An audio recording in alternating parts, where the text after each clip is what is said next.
Look at the limbic system. It's involved in emotion. So the limbic system we talked about yesterday is involved in pure, raw emotions. The primal things we feel, anger, fear, happiness, they're in the limbic system. Okay?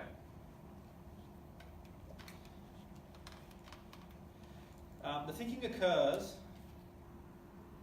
the frontal lobe, so the thinking of emotions. Okay, that's a process later in our evolution, in our evolutionary history. Okay, the thinking of emotions. We think, we feel, we think. Okay, we feel and think, feel. The two are linked together. Okay, so we can rationalize. We can rationalize how we think. Okay, animals feel emotions. They don't rationalize the way we rationalize, but they feel. Okay, so we can rationalize how we feel. How many people have rationalized how they feel? So you feel a certain way and you rationalize it. So you break up in your relationship and you try and rationalize it. You have a compulsion to a certain type of food. You try and rationalize it. You have a fear. You try and rationalize it. Has anyone ever rationalized before? We all do all the time, don't we? So what drives behavior to a huge degree is how we feel. Okay. Does everyone agree that how we feel has a big impact on how we behave? Yes. Yeah. So if you feel good, you're in a good place, and you come across certain type of news. There's been maybe redundancies at work, but you feel you're in a good place. You think you'd react differently than if you were in a bad place. Yeah, I think all circumstances are different, by the way, but that's sort of to give you an idea. So how you feel impacts how you behave. It's a big driver, the primal driver of behaviour. The hypothalamus, very briefly, we sort of touched on yesterday, main function is food, reproduction, releasing hormones, and regulating body temperature. And I mentioned yesterday that in experiments in years gone by, the hypothalamus in dogs and cats years ago, these are non-ethical experiments, by the way, I don't suggest you try at home. And I'm not saying that they're ethical now. They would cut certain parts of the brain out in dogs and cats, and they could still do all of this. Pretty fascinating stuff when you think about the brain.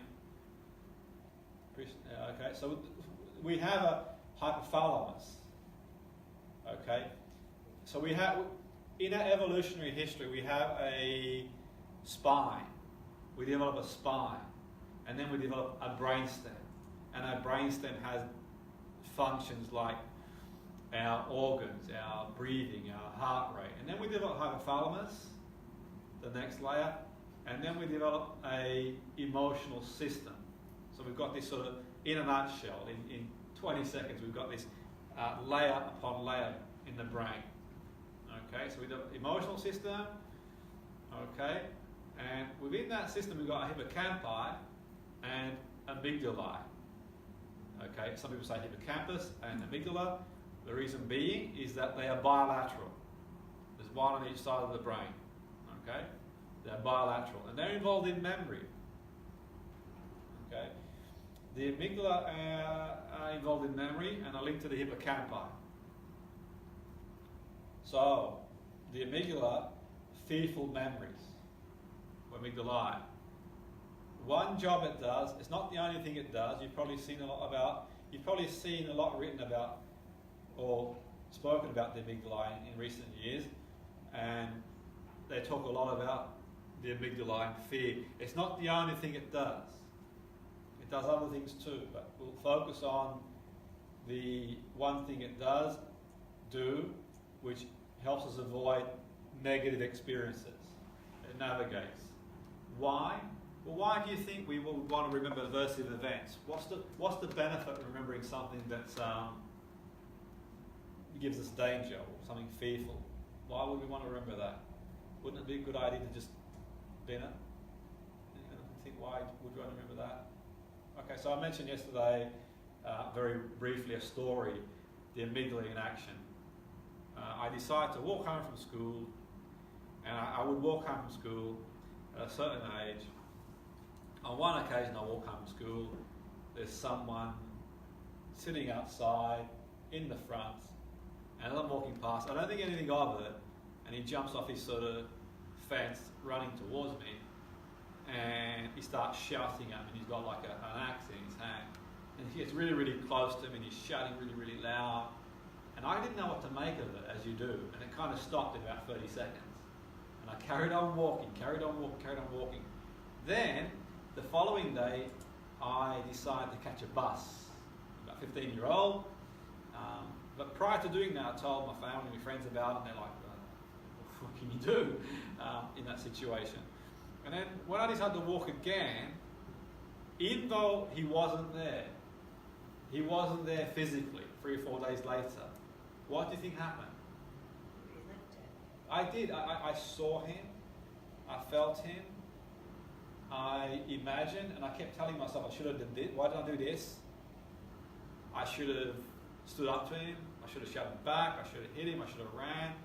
All these permutations. And even though I didn't want to remember, I carried on remembering. Now, it hasn't harmed me in any way. I'm okay. I'm over it. I got over it a long time ago. It's not a problem. But you can see how it can become pathological. Post-traumatic stress. When you've got a memory, and the memory is lodged into the deep structures of your brain, and you can't get rid of the memory. And why? Why do we reverse the events? It's because obviously danger, survival. So we know we've got the brainstem at the very beginning, from the point of view, a little bit of evolutionary history, we talk about the brain, help control organs. So the brainstem, heart, lung, you don't tell yourself to breathe, your heart beats away. That's the brainstem for the most part, the brainstem. The hypothalamus is the next layer. Okay, so you've got the first layer, you've got the brainstem, in evolutionary point of view. Okay, then you got the hypothalamus that releases hormones, regulates body temperature, maintains physiological cycles, controls appetites, manages sexual behavior, regulates emotional responses. We talked about how they did experiments years ago in dogs and cats, and they sort of cut out parts of the brain and just left that. And they could still do that. They could still release hormones, regulate themselves, appetite, sexual behavior. Okay, then you got that layer there, and then you got limbic system, and that's part of the brain that's involved in behavioural and emotional responses. And the particular behaviours we need for survival. So think of your emotions as being a regulatory system for survival. So survival. So I relive this dude because survival. He's going to bring me danger, and your experiences you had that are uncomfortable. I'm sure you had similar experiences to that. Maybe not someone doing that, but have you all had situations where people have been really aggressive? Yeah, exactly. And you can't get out of your head for whatever reason. We've all had that. Now that obviously can become pathological in the case of PTSD, but there's a spectrum in between. It can still have an impact on what we do, isn't it? As well as, I'm not saying it's going to be PTSD as such, and it's got its own criteria, but it can get in the way of us doing things, or certain experiences shape our reality to a point, from the point of view. Okay, so we look at the primal, the emotional processing of the limbic system is primal. It dates back a long, long time ago, millions of years. Evolution. So you decide that you want to change a behavior, and you sort of feed the limbic, you try and communicate to the frontal part of the brain, and you wonder why. So who's going to win? The 200,000-year-old brain or the million-year-old brain? Well, I would think personally there's a very good chance that this is going to override. That's going to nuance. That's going to sort of impact and hijack the front part of the brain, one would think. From a point of view, you can rationalise all you want. You rationalise, you keep rationalising away. If you could rationalise, then we'd have a handbook and all the world's problems would be solved. You could rationalise, there would be no issues, but we have got these layers of brain. that influence how we behave, and this is very primal. Okay, and I think for me, I've mentioned before, it's like there's a negative bias, I think, in the sense for survival, because back in the day, okay, you've gone to a new place, you go back to your tribe, you talk about where you saw danger. Stories you tell are ones of danger. You're not saying the scenery is nice, you're saying I saw these dangers out there, and that's why I think we've got this negative bias. We sort of focus on the negative a lot, because for survival, you go back, so let's say you went to a new town to explore, and you go back to your tribe, then you tell your tribe the dangers you saw. And we still do it now, don't we? You know, you have a wonderful day, you have the best day ever, you know, great things happen, but you focus on that one bad thing. It sort of takes precedent, okay? So, the limbic system is subcortical, and all that means it's a deep part of the brain, under the cortex, okay? And a great way to reach the limbic system is meditation, yoga.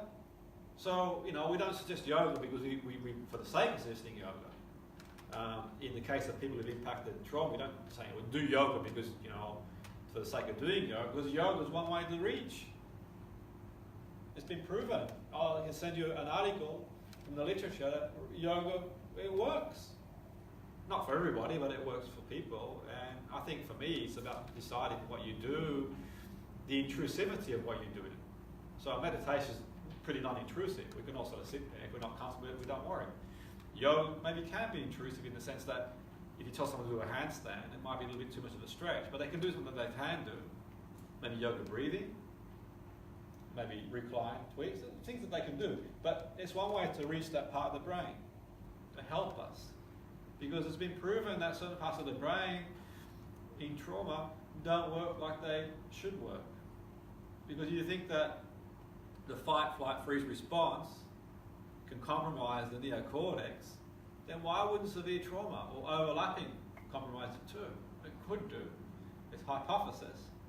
So hundreds of million years of evolutionary history involved in memories, hippocampi.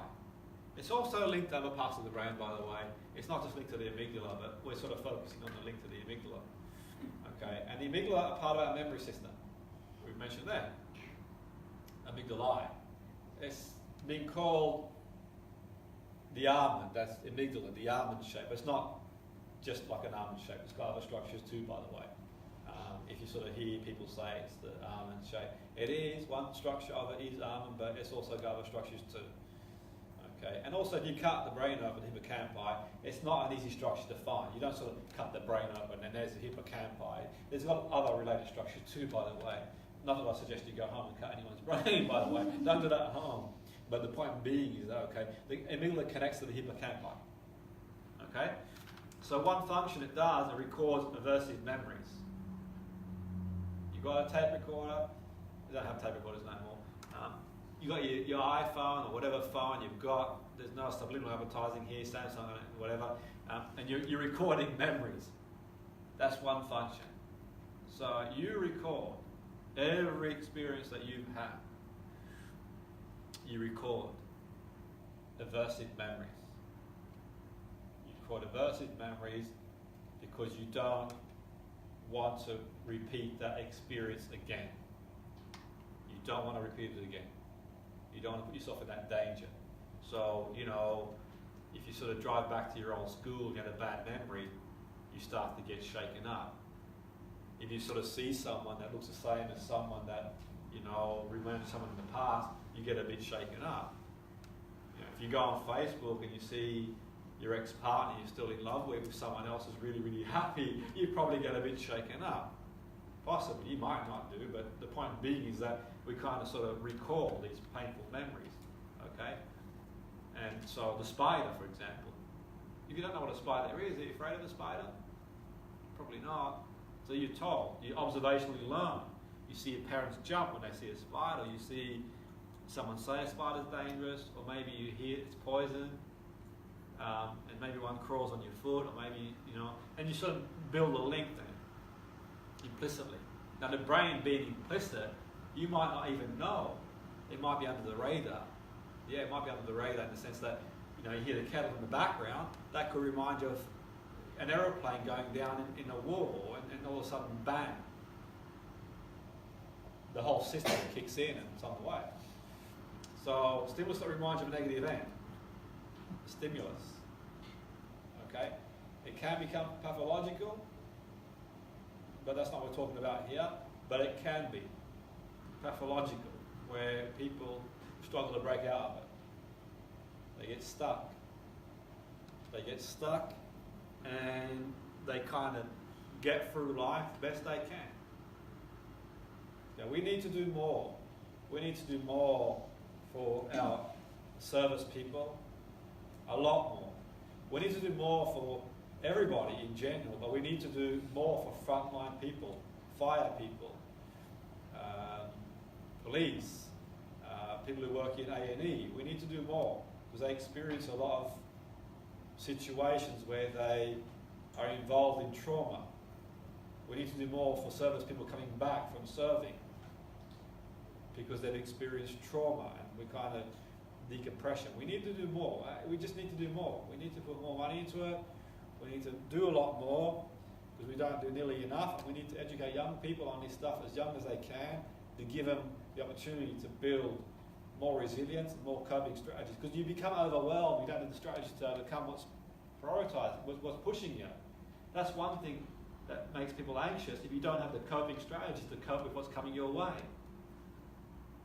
If a car's coming at you at 70 miles an hour, you move. If you can't move as fast as the car is coming towards you, you get anxious. You stand still like a rabbit in headlights. It's not difficult, you know, in that respect, but we sort of sweep it under the carpet. There's not enough funding. There's not enough research. There's not enough, and you could say it's a bottomless pit, but the bottom line is it's not merely enough in the world that we live in. So we can all experience a situation that gives different interpretation. So many people let the past define them. We are sculpted by experience to the point that it's happening now. So what did I say, term of the group before? It's not happening now, but we all do it. We all do it. Doesn't matter who you are. There's no point me saying, oh, I don't. Of course I do. We all do it. We let what happened all those years ago have an impact on us now. So, you know, when I mentioned the other day, the thing I did with Margaret on BBC about her goal was weight reduction, but in the mix it came up her fear of swimming, and swimming would be a way for her to socialise again. But she had a bad experience and she did not go to a pool for 56 years and she was 64. So emotionally she's still living from that experience. Still living from that experience. Even though there's so many benefits to go swimming again, socially, for the weight reduction, go on holiday again. And I went for that. I went for that because I felt that if we could overcome that, she'd be social again, get her life back again, and be doing all the things she wanted to do again, and that would have an impact on weight reduction. Not put some daft things, you know, points on her food, don't eat this and don't do that. Don't compound the misery, for goodness sake. You know, you had a cookie and it's like the cookie and it's like, you know, the end of the world. No, that's not the way around. The way around, yeah, educate people on food. I'm not the best person to do that. I know enough to know what I know, but there's people who are more qualified than me in that area. What my expertise is dealing with mine. I decide, you know, you have to be more functional. When you're enjoying life, you're doing stuff you enjoy doing. You're not eating. You know, you're kind of out there, you're socialising, you do the emotion, driving the behaviour. Yeah, if you think you should be swimming and going on holiday and you see your friends doing it and you're stuck indoors and you've gone out for a week, you're probably going to eat. So they have their place, you know, the point system, that sort of stuff. You want to go down that road in any environment, but the point being is that the underneath, the fuel that burns the fire. The fuel that burns the fire. I can cut myself, but, you know, you might need stitches, not a Band-Aid. So, you know, that's one to think about. So you could fail an exam. You could fail a business, one rate doesn't work out, and you just make your mind up. You have an underlying schema. okay? Because you failed one exam, and it's so intense, the experience, that you avoid any exam. You have one business failure, and you say, you know what, I'm never going to try again now. Or maybe two business failures, or 3 or 4, whatever. One direction doesn't work out, well, I decide I'm never going to bother again. There's just no point. What's the use? And I'm not saying people should, do any of that. That's up to them. But I'm saying that you can be influenced by past experiences very heavily. So let's have a look at things we could do with the technique. A way to regulate emotions that are evoked by a situation is to alter the memory for that situation after it's occurred. Memories aren't fixed. Okay, memories are not fixed. Okay, who remembers a holiday went on 10 years ago? Who's ever been on a holiday and your memory is different to the person you went on holiday with? Yeah, definitely. You see it differently to the other person. Or who's ever been on a holiday and the experience changed? You might have liked a certain place, but then you don't like it no more, or maybe you didn't like it, now you like it. Okay, so memory rescripting, representation of events that actually happen. Instead, they're flexible, can be changed by a variety of ways. You can change the memory representation, because you only see it the way you see it. You ever had a situation where you see a friend, and you talk about a situation, and you, for all these years, that's what it was? Who's ever had that before? All these years you thought that's what they meant. Like, 20 years later, and they say, no, I didn't mean that.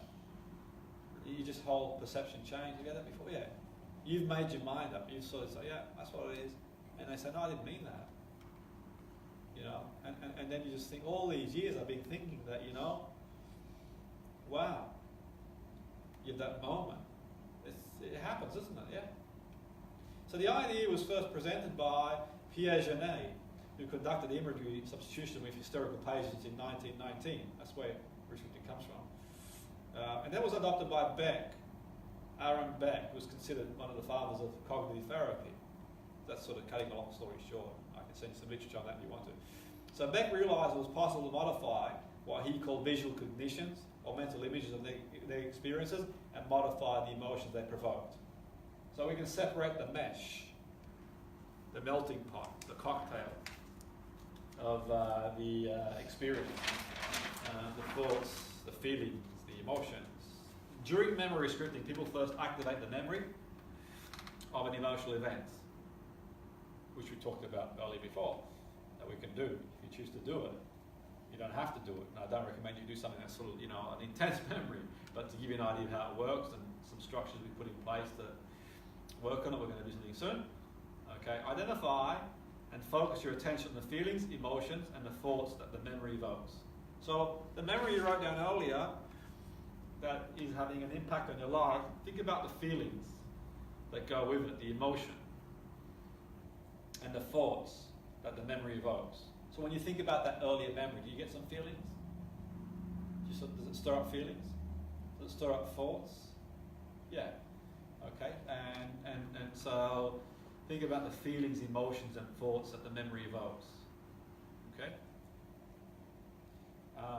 The key thing is really going forward is rescripting the memory and framing it with a positive and neutral context. If it's too hard to frame it, and you saw me doing some framing work earlier before, if it's too hard to do it in a positive way, at least a neutral way, by altering the events in the memory so the consequence is less negative. Okay, so the person could argue that they never had a good relationship or the mum wasn't the way she thought the mum should be growing up, but equally the result of the mum not being the way she thought that the mum should be propelled the person to go on and be the person that she wants to be. So it served her to a point. So maybe it was a good thing that the mum was the way that she was, in the sense that she is where she wants to be. But now she can change. She can let it go. Okay? If that makes sense. So I worked with somebody, cut a long story short, and she told me one time that her mum wasn't the affectionate type she wanted the mum to be growing up. didn't give her affection in the way she felt the mum should give affection. But as much as she said that, she was doing really well for herself in life, and she married and children and a good business. And I just made the hypothesis that, well, if your mum was the affectionate type, you might not have been a striver to do what you've got. So you be what you think your mum said you should have been to you, to your children. Reinvent the wheel. I didn't think of it that way. Well, now you do. So we've changed the frame to a more positive consequence. Does that make sense? So I'm not saying everyone that comes in is at a situation, oh, isn't that wonderful? You know, isn't it wonderful that, you know? No, I'm not saying that. I'm just saying you take every situation on its merit. You know, and it might be a more neutral context too. It might be, okay, can we at least like blunt the blade, you know? Blunt the blade and not make the blade so sharp. Definitely. So example, now this is it could be a person who's been assaulted. And they might think the fear, when they think about it, fear, helplessness they experience during the assault. Okay, so you can rescript the memory by changing it.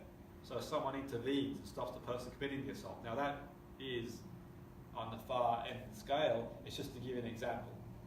Because you might be thinking, well, but it didn't happen. But we know memories aren't reliable. And what would have happened? How would you feel? They're alive now. They're not in danger now. I'm not saying you would do that with people who've been assaulted. Just to give you an example, so the memory, they're not being assaulted now. They're not in danger of being assaulted now, but they keep running it through, and because they felt helpless, it might be you go back and imagine if someone intervened. So we can walk like the sponge, you know. If I spill this coffee on here, I can sort of clean up the sponge. Yeah? And maybe retrack a new memory. So rescripting has been suggested to serve a number of different functions. More opportunity to update memories for negative or traumatic experience and correct them if they've been poorly processed. So, you know, I'm 12-year-old and someone says to me a certain thing and I've processed it in a way that I processed it at that point. I'm not 12 now.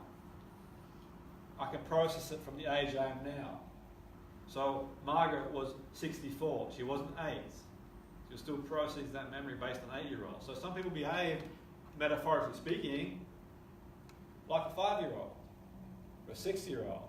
And they behave that way even at a certain age because, you know, emotionally, you aren't the age no more.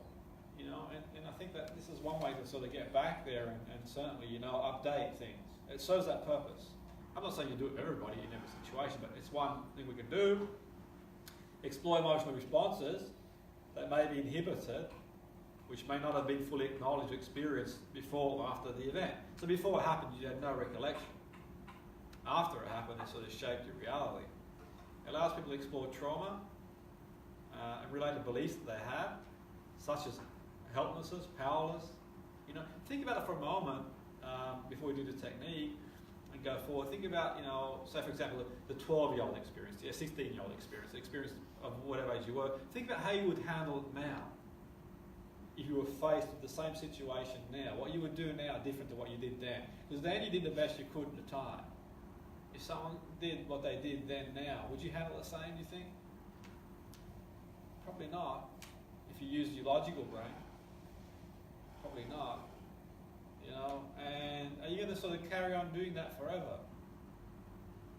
You know, you've got a bag and, you know, you sort of carry around this bag and, you know, you carry around the bag and what about sort of putting the bag down, trotting a bit lighter? You know, raise the rent in your headspace so these memories go, you know.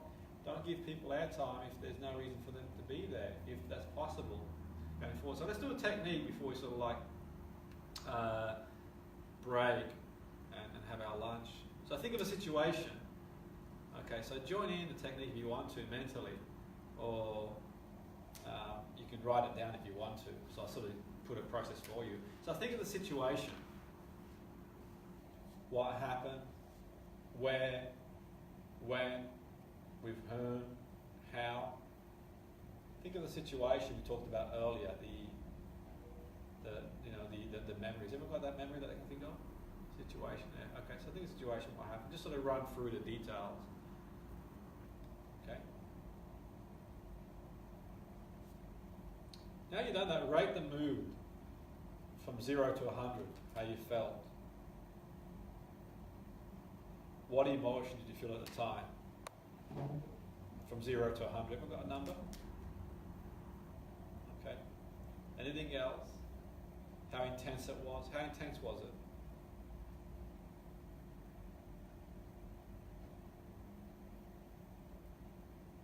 Okay. And if you want to sort of close your eyes, like some of the group is closing their eyes and go through it that way, you can do. There's nice sun. Is the sun okay for everybody coming in? It's not sort of blinding everyone. Okay. So maybe if you want to close your eyes, you can. It's entirely up to you. So rate it from 0 to 100. The emotion, how intense it was, and notice in the body where it was, where you felt it in the body. Where did you feel it?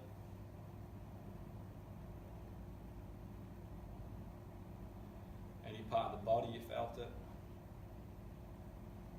Only through your mind. What disturbed you? What do those thoughts, images, memories mean to you? Or say about you in that situation? What are you responding to? What button is it pressing for you? What could be the worst thing about it? The best thing? The most realistic thing?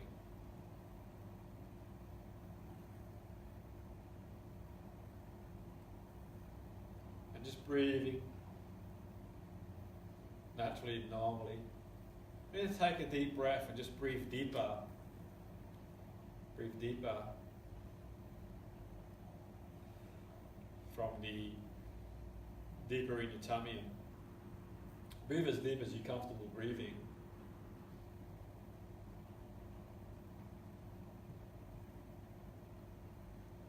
Is it fact or opinion? What would someone else say about the situation that you admire, or someone you respect, or just someone in general? What's the bigger picture?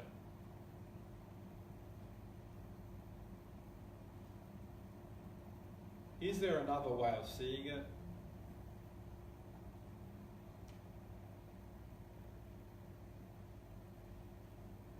What advice would you give someone else?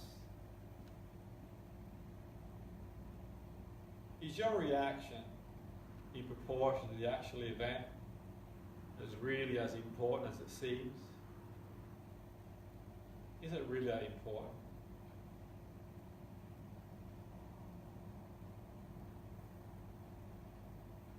And going forward, in a similar or the same situation, or you're going back to that situation when it happened,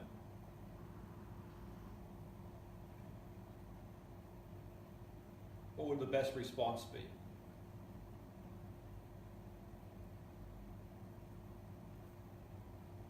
And just rewrite the emotion from 0 to 100, see if it's come down. And think about what you could do differently, or what you could have done differently. What would be more effective, or what could have been more effective? And what will the consequences be? Okay? And in your own time, in your own pace, just come back to the here and now, in your own time. So, how did everyone find it okay? Okay, so what I'll do, before we sort of break for lunch, I'll go through that again, just now you know the structure to the process, and you've got all the background information around the process, and we'll do a bit of gentle hypnosis around the two, and then that'll take us nicely into lunch. Okay, so perhaps you'd like to close your eyes, and as you close your eyes, become aware you're breathing. As you notice you're breathing, perhaps you feel your feet on the floor, your foot on the floor. You feel a nice sunshine beautiful sunshine coming through, and it reminds you of a relaxing, calming Sunday afternoon. Those lazy summer days where there's nowhere for you to go or be and you feel calm, and there are people that make you feel safe and you feel safe around them. And as you're doing that, just imagine you're watching TV, and as you watch TV, you sort of notice something that reminds you of a situation in the past, and you feel a little bit startled. Not a great deal startled, just enough for you to sort of get up and think. And then you feel apprehensive, and it sort of takes you back to a point where you remembered something that happened. Where, when, whom, and how, and you're kind of watching TV and you kind of sort of recall this event that ruffled your feathers a little bit. It still has an influence in you now. And you can hear a plane in the background going over your head. You feel calm and peaceful whilst you're reflecting on this memory. And perhaps you give the memory a rating from 0 to 100. It's a bit like the TV, and you decide to turn the sound or turn it up. And like a remote control, you just bring the volume up from 0 to 100 on the memory. And as you bring the volume up, you notice a word in a cloud that describes the emotion and the intensity of the emotion. And as you focus on that cloud, it's like a word written in the sky. Remember how intense it was. And you put the control down and you fix the rating. And just remember the sensation in the body. And it could be in the toes, it could be in the tummy, it could be on your shoulders, and where you felt it. And as you notice where you felt it, you've located it, you shrink it, you push it away, you turn the sounds down, you breathe it out, and as you breathe it out and turn the sounds down, you reflect on what went through your mind and what disturbed you, and what did those thoughts, images and memories mean to you or say about the situation. Perhaps you can have a different perspective on the situation, and like emptying the fridge, when your fridge gets stocked up with food and it's sort of gone off, and you put it in the bag and put it in the bin, and just imagine emptying your thoughts and draining them away and putting it in a bag, and focus on the button that's pressing for you. And what's the worst thing about that? The best thing? The most realistic thing? A lot of our worries don't happen. We invest so much time and emotional energy on the worries that never happen anyway. And I once heard someone say, let me control what I can, let go what I can't, give me the strength to control what I can and let go what I can't. And a lot of the worries that happen never happen. The ones that do happen, we don't have any control over anyway. So we just got to respect the fact that we've had problems in the past, we'll have them in the future, and we've got over what's happened in the past, and we'll get over what's happened in the future. We'll grow, and we'll become a better person for it. Maybe people in our life weren't who we wanted to be, but we are who we are as a result of not being who they want us to be. But let us be the person we think that they should have been. And we can stop and take a breath and think, is it fact or opinion? What would someone else say? Imagine stepping into somebody else that you respect, admire, and you have to become them. We can imagine standing behind them and see what they would say about the situation, the bigger picture. Is there another way of seeing it? There's many ways you can see one thing. You can see things one way, you can see them the other. You can see in one way, the other above. There's a spectrum in between. And perhaps you can sort of see things differently. You change your paradigm. A person once told me one time they thought one thing about one thing, and then when they told me the thing they were thinking about was different to what I thought it was, it changed. I remember hearing a song one time, I thought the lyrics were one thing. And when I heard the song again, I realised what the lyrics were and what I'd been singing to all those years in my mind. It changed the whole complexion of the song. And you watch a film when you're a certain age, and you watch it again when you're older, and it changes too. Because you watch a film sometimes when you're 10, and then you watch it again at a certain age, and you have these realizations. I watched a film years ago when I was a child called One Flew Over the Cuckoo's Nest, and I watched it then. I watched it years later after I'd sort of learnt a lot about many things, and I sort of the whole film had changed for me. So I think about what advice you give someone else. We're good at giving advice, but we're not always the best at taking our own advice ourselves. We can externalise it. Just imagine someone coming to you with the same issue you've got, and what would you say to them? What would you say to that person who's got the same issue you've got? And sometimes we act in proportion to the situation. And sometimes we act less. And I remember one time I was doing some consultancy work with two people who were related. It was mum and daughter, and they were having an argument.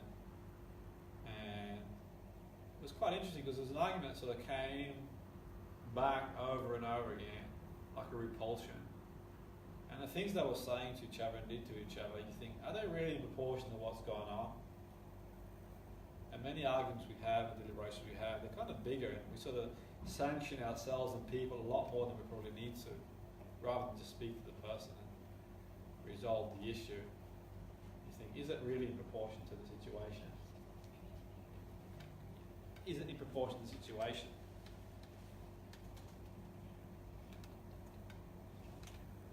And sometimes the situation is, you kind of think, well actually, you know what?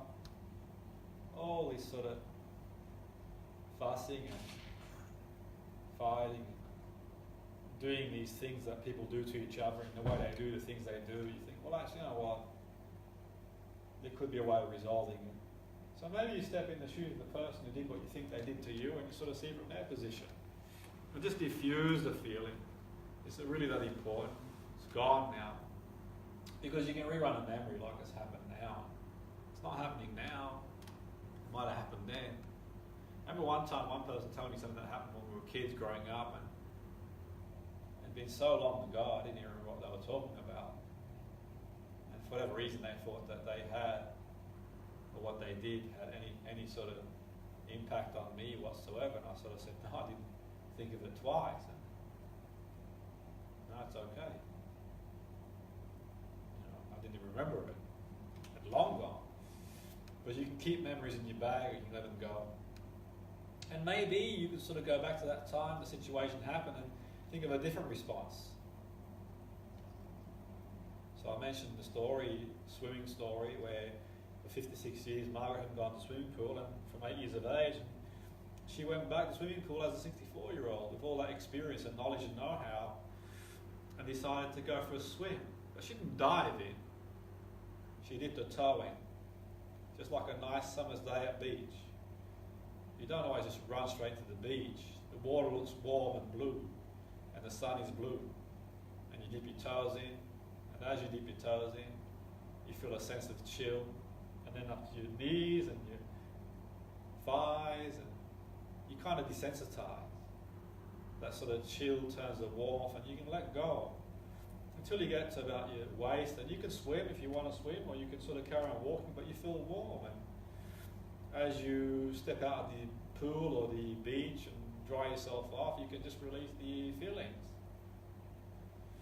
and lie down on a nice sun lounge. You have the warmth spreading through every cell of the body and disintegrating any negative feelings, releasing it.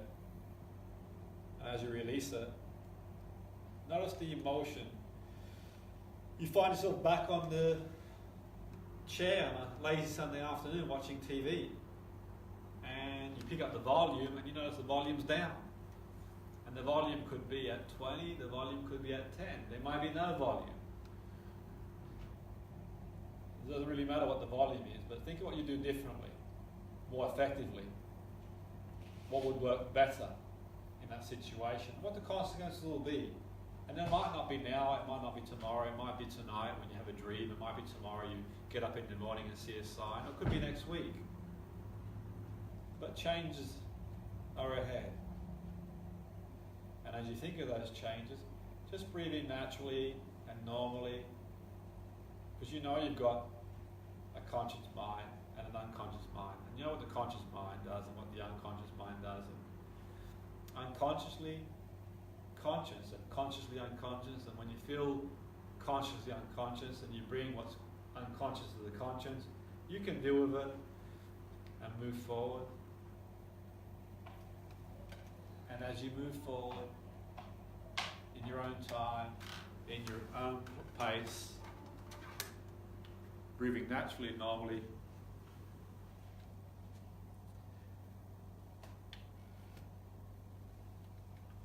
in your own time, coming back to the here and now, you notice a blank slate, and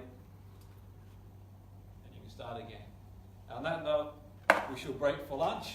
After lunch, we do our official induction, and we do the rest of the work that we're doing. Thank you.